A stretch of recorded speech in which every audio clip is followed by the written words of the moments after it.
Good afternoon. I'm here with Mark Shaw today, who is the Director of the Global Initiative Against Transnational Organised Crime and also an adjunct professor at the University of Cape Town.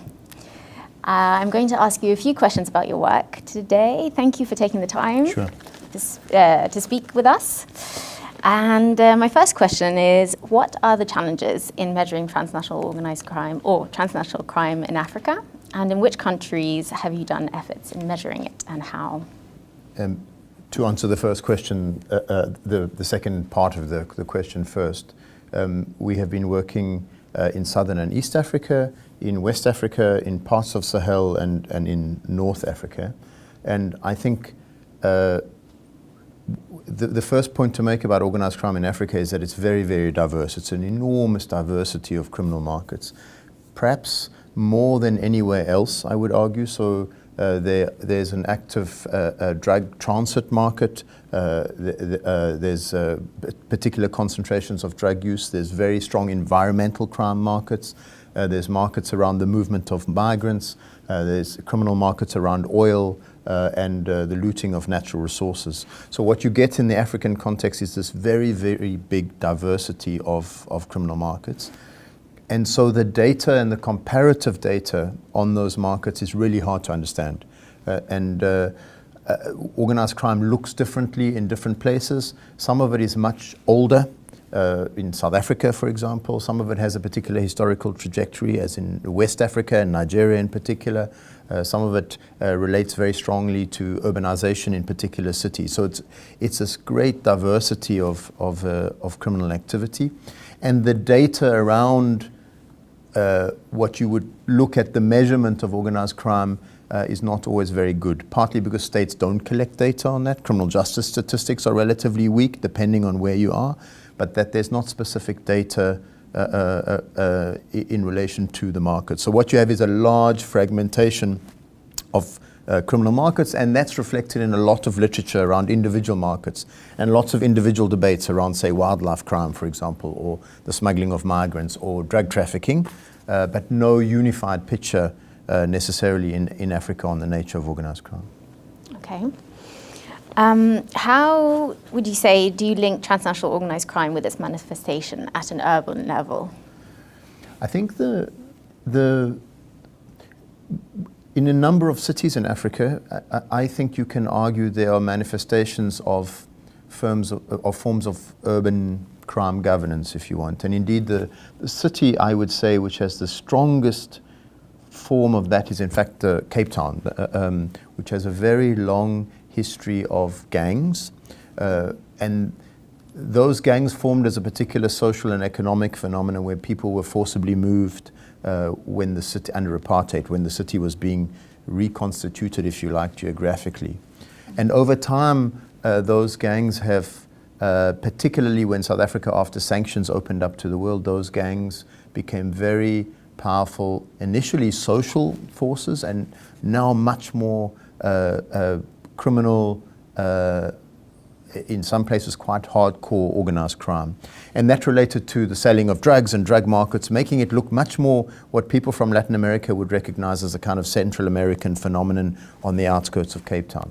So you can say literally there's no accurate number, but numbers around how many gang members there are in the city, around 50,000, with very high levels of violence. So with, in some places, certainly over 60 or 100,000 or 100 deaths per 100,000.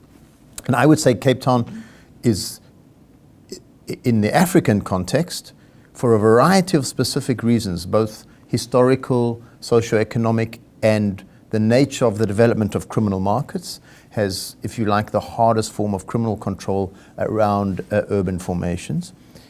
There are some, Johannesburg has some elements of that, Nelson Mandela Bay. Those are very specific South African phenomena, I have to say. If you look at Lagos or Nairobi, you see similar patterns to that, even Kinshasa, but they are not as developed. We have been measuring and keeping a lot of assassinations data, so we measure hits that are done by organized crime, so individual targeted killings within the criminal economy. And we have done that work in a couple of African countries. And you can see, for example, South Africa has quite a key problem around that. It's a reflection of the fragmentation of the criminal market, but that is also present in Nigeria for a variety of reasons. And those are quite hard to analyze. It's an overlap between business, politics, and crime in some ways. So the boundaries of what is organized crime is not always clear. There's these gray areas between other forms of economic activity. One point I think which is really worth understanding about Africa is it's only recently that people started using the phrase organized crime.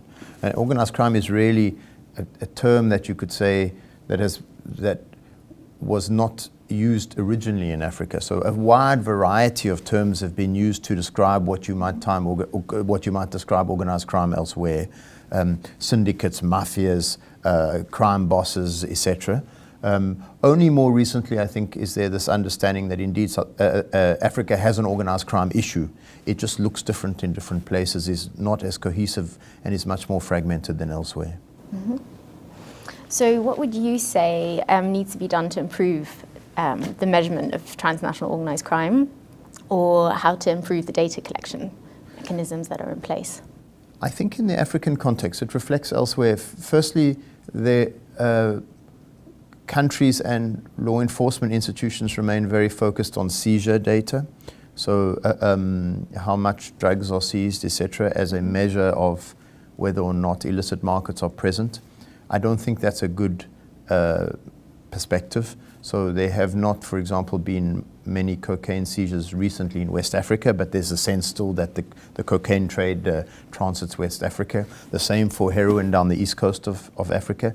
There have been more seizures out at sea, but not always a good sense of this big regional heroin economy that affects the continent.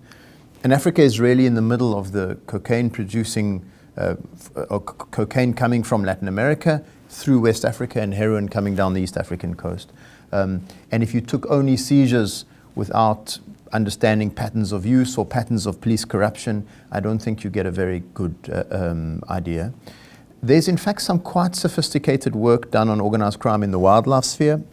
So civil society groups monitoring numbers of animals, rhinos in particular, that are poached, and also elephants for ivory. That data, however, doesn't stretch to understanding necessarily the very complex criminal networks that drive those activities, those poaching activities. So there's quite sophisticated data about numbers of animals killed as per the total population, where that is occurring, but that doesn't necessarily give a public or a very sophisticated overview of the kinds of criminal networks and activities. My own view is that in the African context, this is going to develop incrementally. There's a number of academics working on it. There's civil society organizations like the Global Initiative. To some degree, states are working on it. But I would make the argument that we don't necessarily have a unified picture. Could you put together an organized crime assessment of Africa on the current data that we have? I think it would be difficult. You could outline key trends. You could name key actors, but it would be a challenge. In the African context, as elsewhere, a number of ports are absolutely critical. So transport nodes, roads, ports, airports are all critical nodes of this wider organized crime economy. And there's quite a strong mixing between licit and illicit trade. So if you look at some of the ports on the east coast of Africa, for example, how they are controlled, who has oversight over them, the level of corruption. Several of those ports, Nakala, Pemba, Mombasa, are key entry and exit points for illicit trade. How to count that is difficult because it's a hidden activity. So it's based on seizures plus an understanding of the groups that are operational in those ports. So to sum up, in a way, we need better information on three things. On the infrastructure of trafficking, I think we understand that much better than we did previously. On the groups that are involved, and in fact they are more networks, they look different in different places. Nigerian criminal networks play a key part on the continent, but not only Nigerian criminal networks. Asian origin networks on the east coast of Africa, for example, are key. Latin American networks have played a role in West Africa. And then the third issue is more data on the individual markets, whether they are people smuggling through Sahel to Europe, whether it's the prices of drugs in African drug markets, whether it's the amounts that are seized. All of that data is needed to construct a bigger picture. So I think our understanding is only beginning. What we do know from the data is that around the year 2000 was a key turning point. Almost all criminal markets in Africa around the turn of the millennium began to pick up, some more dramatically than the others. And they all aligned, and there's an overlay between the infrastructure of trafficking, its use across all of these criminal markets. So there's some commonalities as well. Thank you. Thank you very much for this in-depth understanding of what we still need to do. We still have to do a lot, I think, in terms of measurement and data collection. But thank you very much for your time, and all the best. Thank you.